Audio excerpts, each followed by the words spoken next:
ধূমপান করার পর নামাজ পড়লে নামাজ হবে কিনা?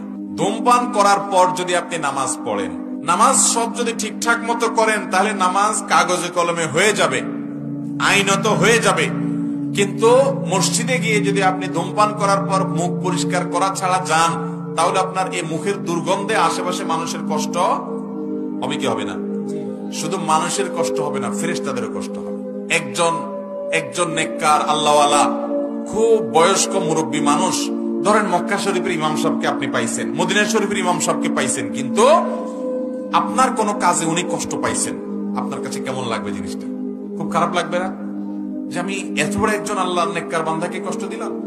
যারা ধূমপান করে মসজিদে যান নামাজ পড়তে, তারা ওই মক্কা মদিনার ইমাম সাহেব না, স্বয়ং আল্লাহর ফেরেশতাদেরকে কষ্ট দেন। কারণ নবী করিম সাল্লাল্লাহু আলাইহি ওয়াসাল্লাম বলেছেন, তাতাআযাল মালাইকাতু বিমা ইয়াতাআযা বিহি বনু আদম। মানুষ যেসব বিষয়ের কারণে কষ্ট পায়, ফেরেশতারাও সেগুলোর কারণে কষ্ট